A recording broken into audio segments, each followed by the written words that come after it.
Você sabia que em O Máscara, os dentes enormes usados pelo personagem do Jim Carrey só seriam usados em cenas sem fala, mas o Jim Carrey decidiu aprender a falar com eles, para deixar o personagem ainda mais maluco. O diretor Chuck Russell revelou que a escolha de Carrey ajudou a economizar nos efeitos especiais. O motivo?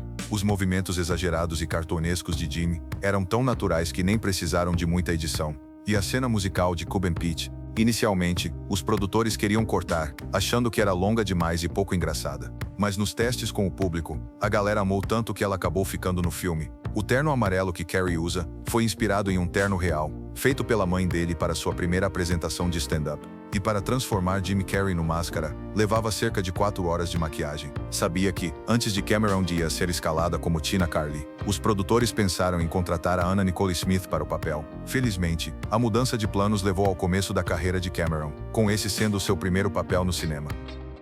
E que tal Matrix? A cena de ação inicial levou 6 meses de preparação e 4 dias de filmagem. Carrie Ann Moss, a Trinity, fez pessoalmente todas as acrobacias e cenas com cabos, incluindo a famosa sequência de abertura. E durante uma das filmagens, ela torceu o tornozelo, mas não contou a ninguém, com medo de ser substituída. Ah, e o figurino dela, feito de PVC baratinho, porque o orçamento estava apertado. Curiosamente, o papel de Neo quase foi do Will Smith, mas ele recusou para atuar em Wild Wild West. Anos depois, ele admitiu que provavelmente teria estragado o personagem, mas que Keanu Reeves mandou muito bem no papel.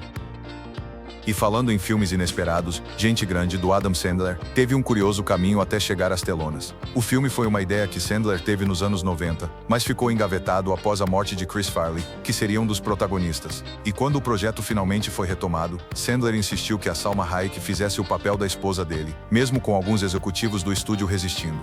E sabia que as 2 filhas de Adam Sandler no filme são, na verdade, suas filhas reais?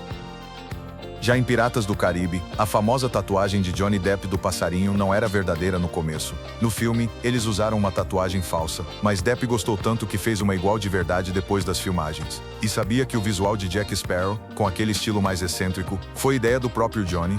Inicialmente, ele queria um Jack Sparrow sem nariz, com medo de coisas bobas como pimenta e resfriado, mas a Disney não topou.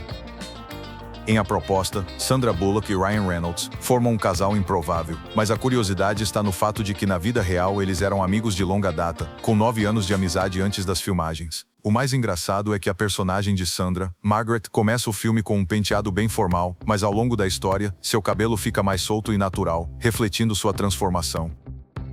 Falando em filmes polêmicos, Todo-Poderoso foi banido em vários países por retratar Deus de maneira humana, o que foi considerado sacrílego em alguns locais. Já Morgan Freeman, que interpretou Deus, aparece no filme usando um boné do New York Yankees. E você sabia que Jim Carrey recebeu $25 milhões para esse papel? Foi o maior cachê da sua carreira até então.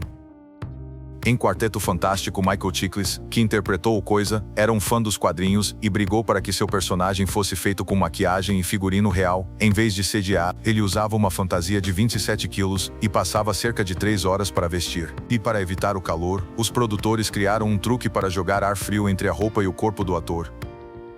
Você sabia que o título do filme 127 horas representa exatamente o tempo que o protagonista, Aaron Ralston, ficou preso? Isso mesmo, 127 horas de atividade contínua, desde o momento que ele acordou no dia do acidente até ser resgatado. São 5 dias e 7 horas de tensão imensa. Para a cena em que Aaron cai no canyon e fica com o braço preso, o diretor Danny Boyle filmou James Franco por 20 minutos seguidos, captando todas as emoções do ator. Ele então usou os trechos mais intensos dessa gravação para montar a cena. E o mais curioso, a filmadora usada por James Franco foi a mesma que Aaron realmente usou na vida real, criando uma conexão autêntica com os eventos. Durante as filmagens, James Franco também lutava contra a claustrofobia, escondendo livros e materiais nas frestas do cenário apertado para passar o tempo. E a participação de Terry Maher, o piloto de helicóptero no final, não é por acaso. Ele foi o verdadeiro piloto que resgatou Aaron Ralston na vida real.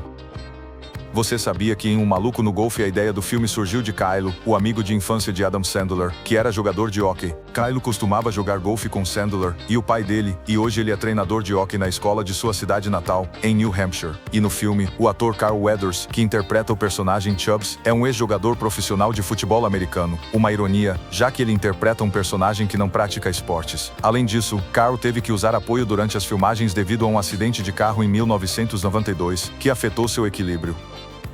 Agora, se você é fã de filmes de terror, Atividade Paranormal tem um detalhe bem curioso. Os atores não receberam um roteiro tradicional. Eles receberam apenas orientações básicas, o que deu ao filme uma sensação mais realista e natural. E o impacto foi gigantesco, com o filme arrecadando mais de 1.903 milhões de dólares, apesar de ter sido feito com um orçamento de apenas 15 mil. Nas primeiras exibições, muita gente saía da sala devido à tensão extrema, mas isso era só o reflexo do medo genuíno que o filme causava. Em Norbit, Ed Murphy interpreta 3 personagens diferentes: Norbit, Rasputia e o Sr. Wong. Para se transformar em Rasputia, Murphy passava até 3 horas na maquiagem e usava um traje que pesava mais de 30 quilos. Para viver o Sr. Wong, o processo de transformação era igualmente intenso. E uma curiosidade que muita gente não sabe: a atriz Thandie Newton, que interpretou a personagem Kate, precisou seguir uma dieta rigorosa para se adequar ao visual do filme, que a retratava como mais magra para contrastar com Rasputia. Em Efeito Borboleta, Ashton Kutcher mergulhou fundo em psicologia e transtornos mentais para entender melhor seu personagem e as complexas escolhas que alteram o destino. E a cena das caixas de correio foi tão difícil de filmar que a produção só conseguiu capturar o ângulo certo na terceira tentativa, com o uso de apenas 3 caixas. Já em Bem-vindo à Selva, o elenco enfrentou até mesmo situações perigosas durante as filmagens na Amazônia. O diretor Peter Berg e a equipe foram assaltados por moradores locais armados. Depois disso, decidiram mudar as filmagens para o Havaí. E o ator Christopher Walken, sempre conhecido por seu bom humor, pregou uma peça no colega de elenco, Sean William Scott, fingindo estar triste por ninguém lembrar de seu aniversário, quando na verdade nem era o dia. Por fim, você sabia que no filme O Espetacular Homem-Aranha 2, o plano inicial era lançar mais 2 continuações, mas a Sony optou por um reboot em parceria com a Marvel Studios. Isso fez o Homem-Aranha se tornar parte do universo Marvel, e a famosa cena de luta na Times Square foi criada digitalmente a partir de mais de 36 mil fotos reais do local. E curiosamente, a atriz Shailene Woodley foi escalada para viver Mary Jane Watson, mas suas cenas foram cortadas na edição final. Essas são apenas algumas das curiosidades sobre filmes que talvez você nunca tenha imaginado. Se você gostou, não se esqueça de deixar seu like, se inscrever no canal e comentar qual dessas curiosidades você achou mais interessante. Até a próxima!